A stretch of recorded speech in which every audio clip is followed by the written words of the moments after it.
Hello and welcome.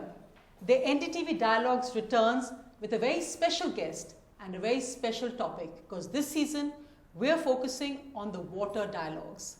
Water, currently a resource everyone is talking about, either too little of it or too much of it. Why is it that one of the biggest superstars of our time, Aamir Khan's passion is water conservation?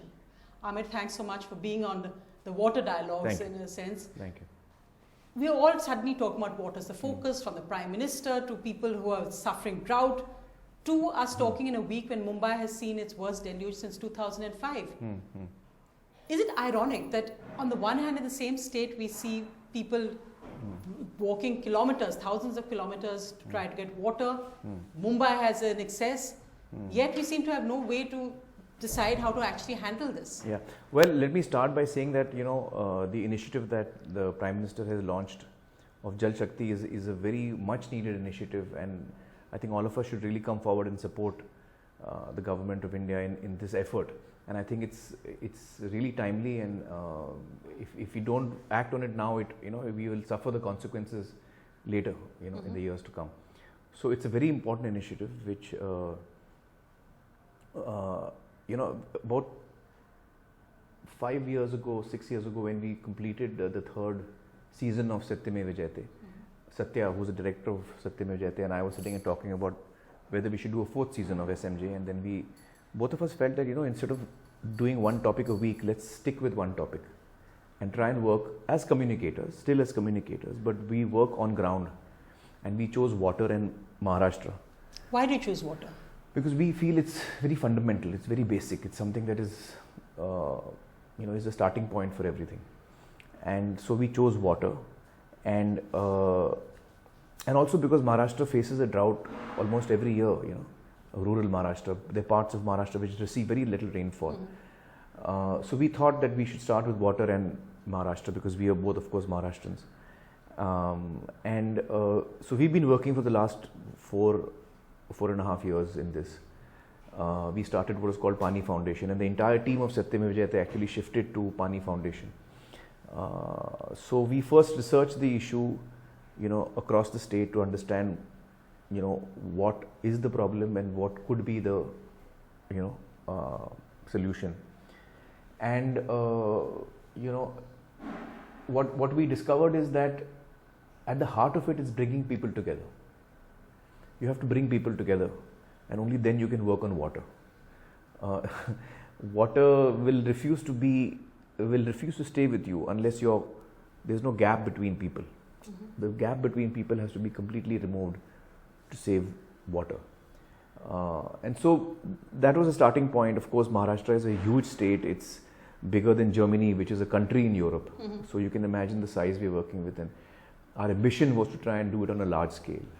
And we met with the CM, and the CM of Maharashtra, Mr. Devendra Fadnavis, is someone for whom this is a very passionate topic as well, and he started a scheme called Jal Yug Shivar in Maharashtra.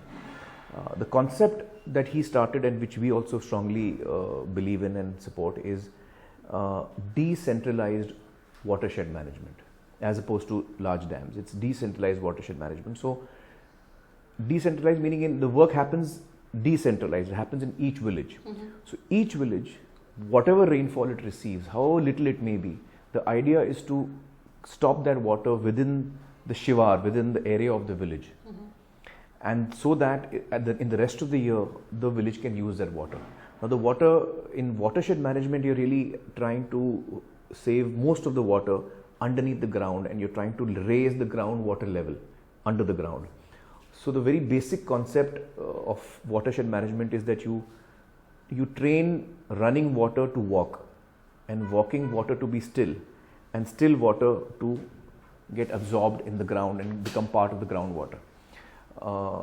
And then that groundwater is used by the villagers throughout the year through wells, for drinking, for agriculture.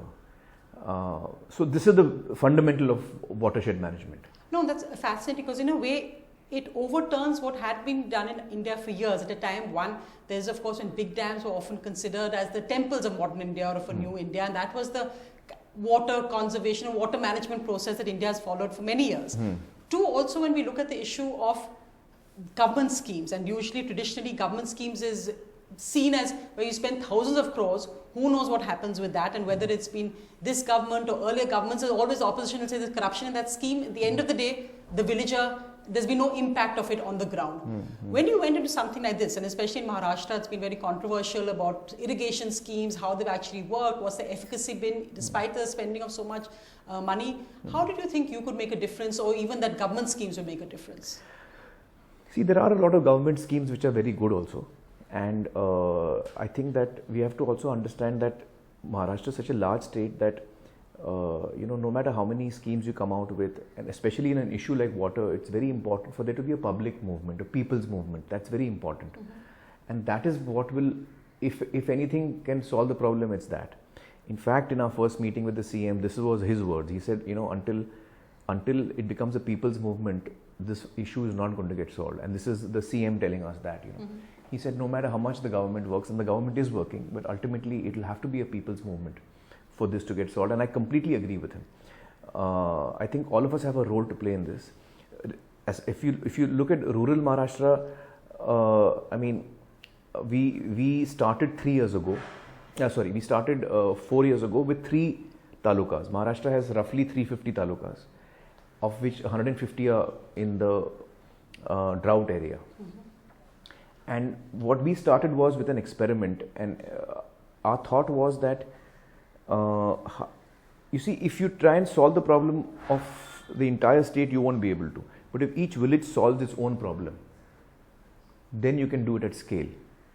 So we began with this concept, and we therefore started what was called the Satyame Vijayate water cup. And in the first year, we worked in 3 talukas. What Pani Foundation does is that it doesn't fund any work, it does not build any structures,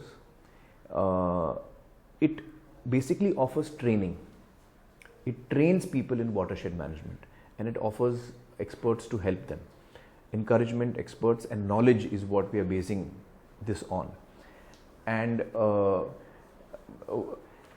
first year was an experiment to see whether this actually works. Before we can take it to scale, will a village actually decide to do watershed management? So we started the water cup, in which we invited all the villages in these 3 talukas to be a part of it. To be a part of it, the village had to pass a Gram Sabha resolution saying that they want to be a part of it, which means the decision has to be everyone's. And the second thing that they had to do was send 5 people to us for training. It's a 4-day training in which we train 5 villagers from each village how to do it. Those 5 go back to their village, and they lead the village in this effort. Will a village take part? Will 5 people come for training? Is our training good enough? Will it actually teach them anything? When they go back, will they be able to lead the village? Will the village actually come together and do the work? These were 6-7 questions that we had in front of us, which we didn't have the answer to when we were experimenting. And in the first year, out of the 116 odd villages that applied and took part, a good 40 villages did great work. And that's when we realized... across politics, across communities, yes, across castes, so it's actually getting... There are a lot of divisions in our society, unfortunately. Divisions on political lines, division on caste lines, division between people who owned landowners and non-landowners, sometimes on religion, but not so much that. But there are different reasons why people are not coming together, and one of the fundamentals that we thought of in our effort was to bring people together, and which is why we gave the maximum number of points to Shramdan. Shramdan is voluntary labor, so where you donate your time and your hard work. So a village has to do a certain amount of Shramdan for it to win the competition. So that forces people to come together, and we realized that when people come together and they spend 3 hours a day working in the sun together, they start bonding, and the differences start sliding away, and then they wonder why they were fighting. We have political parties working together for the same issue. We've had people from different castes working together on the same issue. So the villages have, managed to work through that. They managed to work through that. So the first year was very encouraging to us. We realized that if 40 villages are able to do it, even if one village was able to do it, it's proof of the concept. But 40 were able to do it, and we realized that we have something that actually does work. We had spent a lot of time in the training module, in creating the syllabus and what we train and how we train. So we give technical training and social training. And the training is through games and experiential learning. So I'll give you an example. One of the things we do is we have a game where we have a tub of water, and there are 40 people in each training class. So we divide them into four teams, and each team has a grandfather, a father, and a grandchild. And the game is that first the grandfathers of each team come in, and they are given a straw, each of them, and they're supposed to pull the water out and save it in a bottle.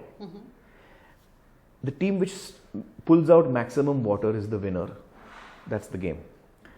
So when the game starts, the grandfathers come in and they start sucking, and they are given a time limit. So, the rest of the members are cheering them on. And the grandfathers are sucking the water, trying their hardest to put it in fast. And then it's the turn of the sons who come in and compete against each other. And then by the time it's the time for the grandsons to come in, grandchildren to come in, and they realize the tub has got very little water left. It's almost empty. And usually the contestants say, okay, add some more water so that we can play the game. And that's when our trainers remain silent and don't say anything. And the reality hits home to them that we are sucking out the water, and we will leave no water for our children and our grandchildren. And when that reality hits home, it's a game, but it suddenly makes them realize that, we need to work on this. Because I may not do something for my community, I may not do something for my city or my state or etc., but I will definitely do something for my children. And that really hits home. So that's just to give an example of how we have created the syllabus. So our training, we paid a lot of attention to our training, and that has turned out pretty well. So from the first year we were in 3 talukas, in the second year we went to 30, in the third year we went to 75. So right now we are in 76, in the fourth year we went up by 1 taluka. We are in 76 talukas, and this year we've had a little over 4,000 villages taking part in this. And how successful do you think it's actually been in terms of the watershed management? How successful been in the difference you're seeing in this and other villages nearby? Yeah, so there are 2 aspects to this, and this is very important to understand. I'm glad you asked this question. Is that there are 2 parts to water. One is the watershed management, if you do it in rural India, or water harvesting if you do it in cities. So the first part is the supply part. You increase your supply, and you grab more water and you collect more water. So you have more water now. And from that point of view, we have been very successful. Villages that have worked with us have managed to really up their water supply. The part where we feel we need to work more on, and which is what we're going to do as we go ahead, is the side where people use water. Now, the moment we've noticed, the moment a village which had no water, after doing watershed management, gets water, then they start to use it in a wrong way.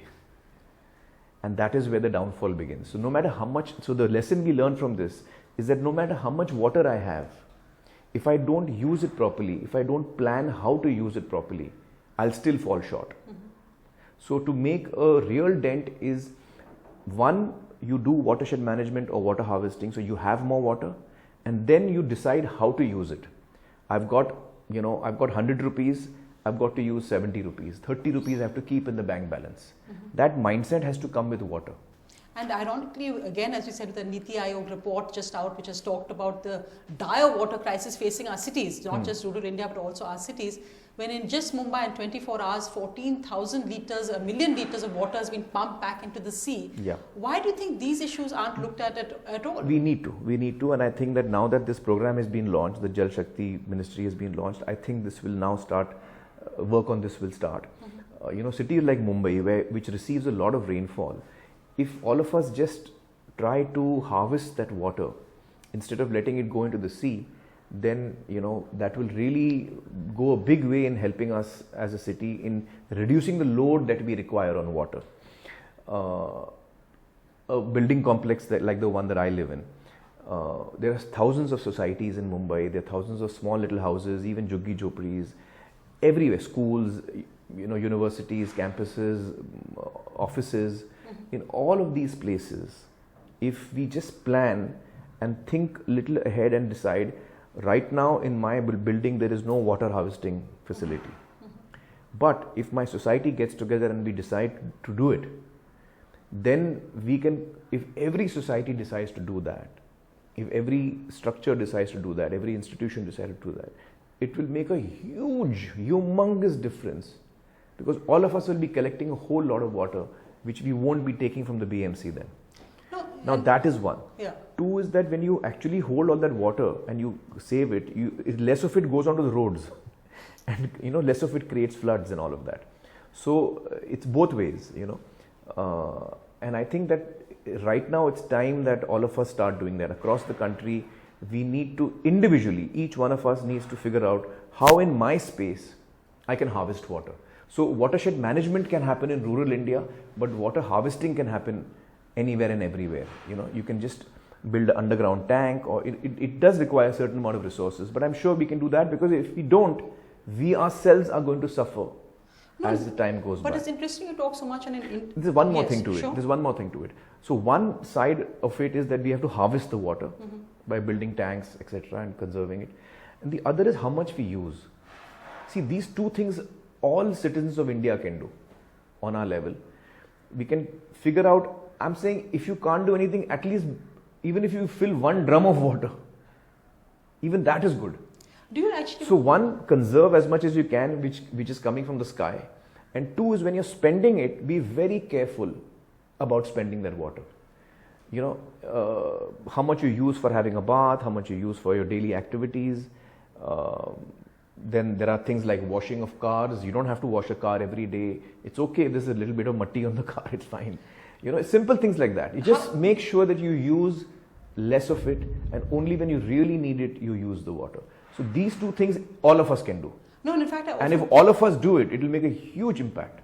And I often have asked you what the dual realities you often see, because when on the one hand, when you're in rural India, where you see how literally every drop of water is so important, where often you're in Mumbai, where we see that more and more urban lifestyles around India, you'll have jacuzzis, you will have much more, as you talk about washing cars, lavish weddings, plastic bottles of water which are just wasted. Yeah. Do you ever find yourself looking at dichotomy, saying, do you realize how precious that drop of water is? See, we often feel that, but I don't want to criticize anyone. You're not being judgmental about it. I don't want to be judgmental. If somebody wants to use, it's not ideal, if the more sensitive we become, the better it is. And if we are sensitive about it now, then we can also use it in different ways. You love cricket. Remember that controversy about cricket stadiums and how much water needed? I understand. But I'm saying that, it's very difficult for us to be judgmental about who's using the water where. One of the ways to do that and equate that is by putting water meters and charging people for the water they use. That will immediately bring down the water. And if you're using more water, if you want to wash your car or you want to put water on your cricket field, you just pay more for it. So at least that will, perhaps equate things. I'm not an expert on this aspect of it. But the fact of the matter is that, we should, each one of us, try and save as much and use as little as possible. And this all of us can do, I think. And that's very important. So in this initiative by the PM, I think this is something that all of us can do. And all of us have to be involved. Like in Pani Foundation, if you look at it, it's the villagers who are doing their own work in their own village to do that. There's people in Pani Foundation working with it. There's a government of Maharashtra which is working on it. And there are industrialists like Mukesh Ambani is one of our key funders. And so he is taking part in this as well. There's Ratan Tata, there's Deepak Parekh, there's Rajiv Bajaj and Mr. Piriyamal. So there are, in a people's movement, you have people from different walks and stratas of life coming together. There are industrialists in this movement, there are people in this movement, there are Jal Mitras from cities who go to villages to do Shramdan and work with them. No, and I'm sure it changes that perspective on how important water is when they see actually, when they actually take part in Shramdan. But you also focus so much on what the individual can do. But given the reality of climate change and man-made factors contributing to that. For instance, we know Chennai went from floods a few years ago to drought, construction on riverbeds drying up water sources. We're seeing also what's happening around us in Mumbai. There's about questions raised about the RA for the RA green space and what happens if that goes for the metro, bullet train, when you have to choose, will mangroves be cut down? In the eternal battle between development and environment, are we losing sight of what's important? See, we are definitely damaging our environment. There's no two ways about it. I'm not saying just Mumbai or Chennai or Maharashtra or India, it's across the world. Mankind is damaging the environment, and that is something that has been set in motion, I don't know, hundreds and maybe thousands of years ago with the start of fire, and when mankind could control fire is when the whole thing started, and then agriculture came in, and then now, with the discovery of oil as a resource as a fuel, that has the industrial age came in the last 100 years, so much has changed. So that is something that we can't shy away from, and I don't know whether we can turn away from it either. I don't know how possible that is. But a new perspective on development and its costs? Yeah, however, what we can do is, turn our efforts to try to reverse it to the best that we can. So especially in rural Maharashtra, so as we move forward, we are working not just in watershed management, but also in soil health, trying to increase the organic carbon of the soil. We are teaching villagers about grasslands and forestation, and then water budgeting and water planning and crop planning.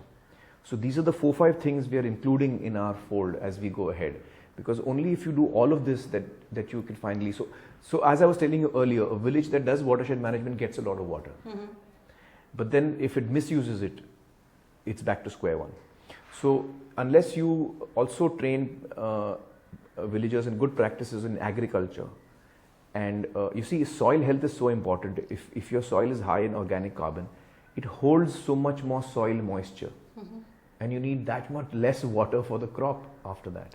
So all of these things are connected.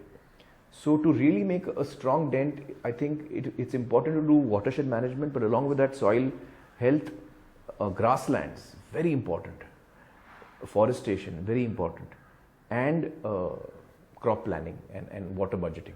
But then all of this together will actually finally make a dent, is what we feel. But then as a Mumbaiker, do you raise these issues also about deforestation here, about what's happening in Mumbai with the creeks, and also about how do you choose between bullet trains and a mangrove? It's a tough decision. Well, I would say that we should concentrate more on public transport. Yes. And I think there's an initiative by the Maharashtra government to increase the facilities for railways, by building more tracks. I'm vaguely aware of that. And public transport will really help us. Certainly we should try our level best to, damage the environment as less as we can. It's a little difficult for me to speak about this because urban planning, people who are more, aware about urban planning will be better situated to answer this question. Okay. And it's a throw up between, what the needs of the cities are and what are the, desire to conserve the environment. And that's a constant battle that as we go along, we'll have to keep fighting. But we'll have to maintain a balance and try and, work on our environment, because if we don't, it's do you think water, not good news. Do you think water in that sense is going to be the key issue for India now? And were you actually, when the Prime Minister in his first Mann Ki Baat after his raising, were you interested, happy to actually see that he talked about something which you were working on for the last 4 years, and suddenly he was talking about traditional watershed management, afforestation, and the same issues you were talking about? Did it? No, do you think this has the potential to become like bigger than Swachh, like Swachh, in the sense of a national movement? I think it has the potential to become even bigger than Swachh Bharat as a national movement. And I think that each one of us has a role to play in that. So I'm so glad that he's taken up this initiative. And all of us should strongly support this and do our bit. Each one has to do our bit in this. And it's certainly most important. And I personally feel it has the potential to be bigger than Swachh Bharat. Definitely. And there were all those tweets back and forth as well, and on voting as well with the Prime Minister. And did that shout out when you did your Jal Abhiyan tweet came out as well, your Jal Shakti? Yeah, Jal Shakti. I made a video for the Jal Shakti Ministry talking about this. Yeah. And certainly we are working in this field and we hope to continue to do so. You know, the thing is that water, not only, when you work on water, you not only conserve water and you know, help in that way, but there are also social changes that actually start happening because of water, which we've noticed when we work in villages with Pani Foundation. We've realized that there are so many social changes coming about. People are coming together. That's one of the biggest social changes. When there's a caste differences. Exactly, then upper caste, lower caste.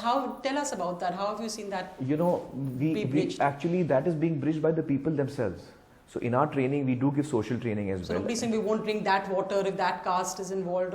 No, I'll tell you the story of a village where it was a village which was upper caste and there were Dalits, and there was a huge population of Dalits in that village, and the Sarpanch, who was upper caste, wanted the Dalits to work with them on the water cup. And she decided that, and this is all her doing, you know, she decided that she needs to get the Dalits on her side, and she went to the Dalit Basti and she washed the feet of the oldest Dalit woman over there. And that one act of hers, you know, broke the barrier. And then in that village, they all began working together. This is not something we have done. This is something she has done and that village has done. That village has solved its own problem to whatever extent. We've seen political parties coming together to work on water. Women are taking a very strong initiative in this. We have another school initiative which we have launched last year, which is called Nisargachi Dhamal Shala. Nisarg is the environment. So we teach the kids about environment so they become more sensitive. So the kids take part in the water cup as well, along with their elders in the village. And it's really wonderful to see the kids working.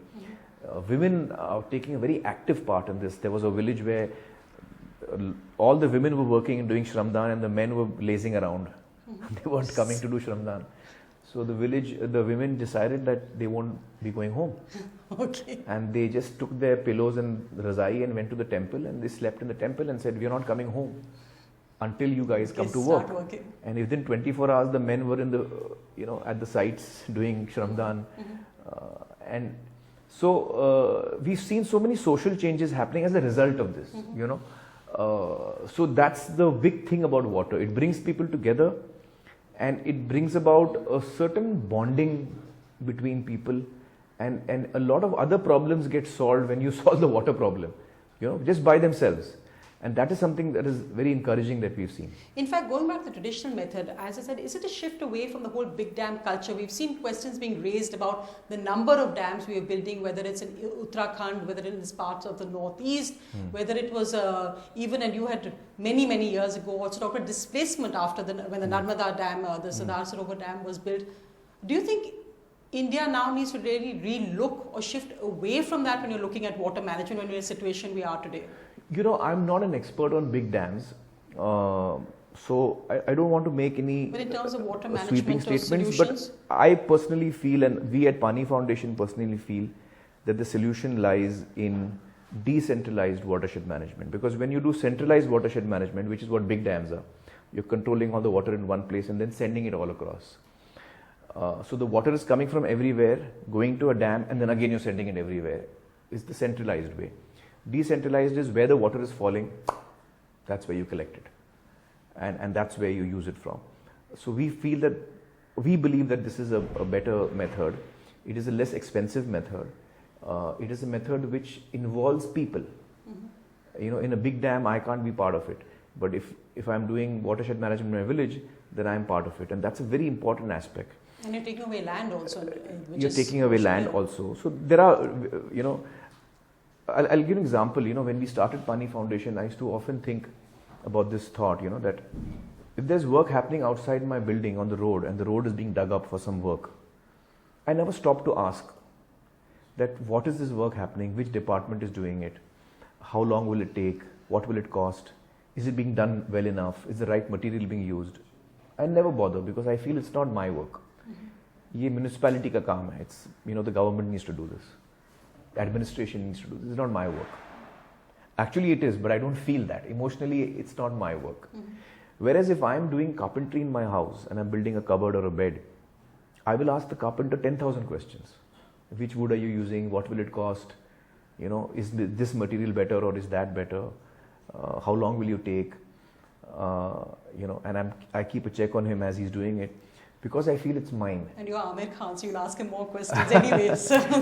No, but it's important to own that work. If I don't own that work, then I'll never be interested in it. I'll always feel कि ये किसी और का काम है. So it is important for us to realize that it is our work. What we are doing is even one step further. Instead of getting a carpenter to your house to build your furniture, if I teach you how to make a cupboard, how to make a bed, and you have made that cupboard and you have made that bed, then if ever, there will be pride in you. This is a cupboard that I have made. There will be that pride. You'll use it well. You'll make sure it doesn't break. You'll make sure you don't misuse it. And if there is something that needs to be repaired, you will know exactly how to repair it because you have made it. Of course. Which is what we feel about watershed management. When you teach the villagers how to do watershed management, and they have done it, they have built the structures, they know how to repair it and look after it.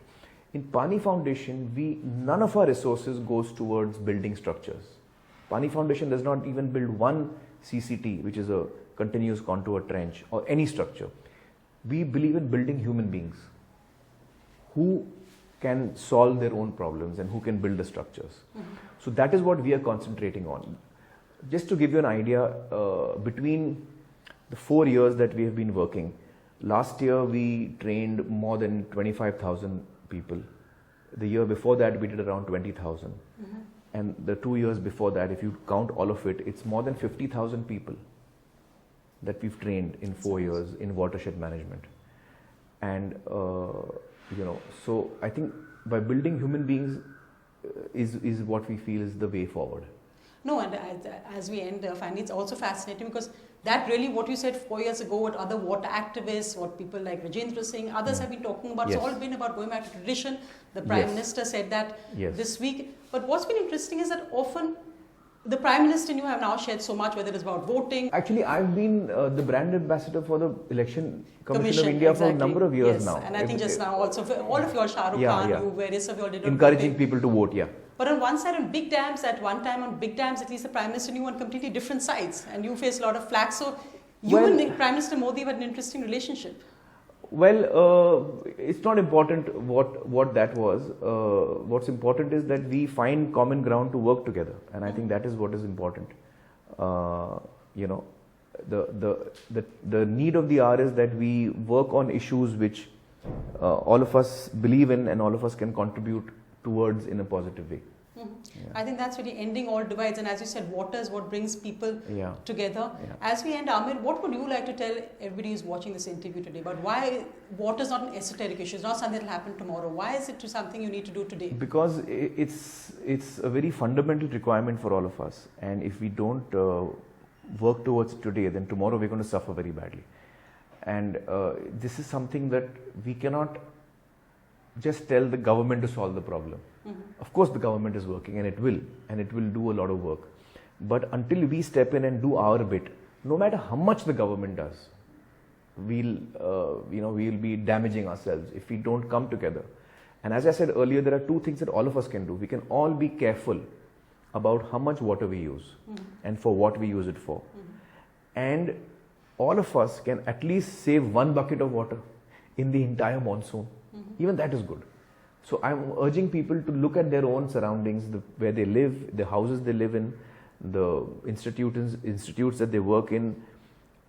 Try and think of ways in which you can create water harvesting methods within your spaces, so that the water that nature is giving us just doesn't go into the sea or into the gutters, but is kept by us and used by us before we send it off somewhere.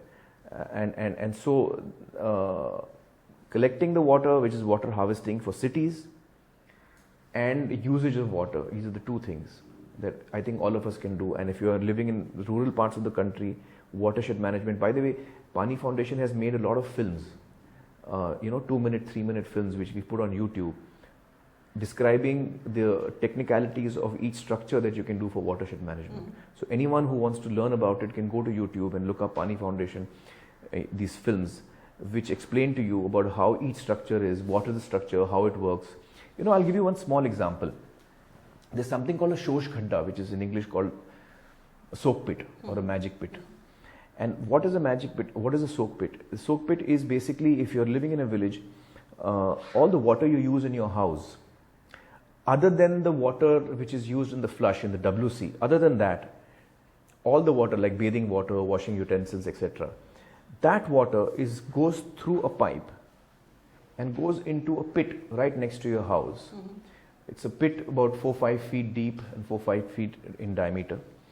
And in that you put a drum in which you fill with stones. That pipe goes into that pit, and all the water of your house goes into that pit. And through the stones in the drum, it gets filtered and then goes into the ground. Now I'll just give you some mathematics on this and you'll be amazed.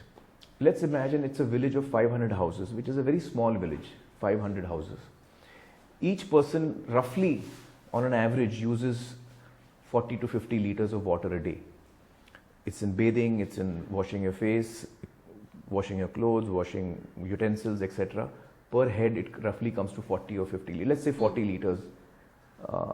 Roughly 5 people live in a house.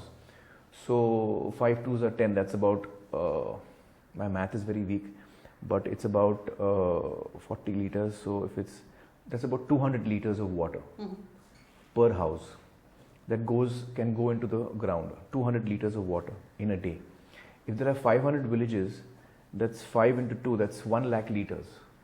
1 lakh liters of water. If all 500 houses do that, 1 lakh liter of water will go into the soil every day. In 365 days, that's 3,65,000 liters of water. Wow. Going into the ground. The soak pit, or the shosh khadda, or the magic pit as it's called, is one of the structures in watershed management. And we have noticed in villages which have dug soak pits and done this, within a month, Sonia, within a month, the level in their wells rise. Within a month. And this work they are doing in the month of April, when it's the worst time. Rains have gone many months ago, and now it's the summer, when there is less water.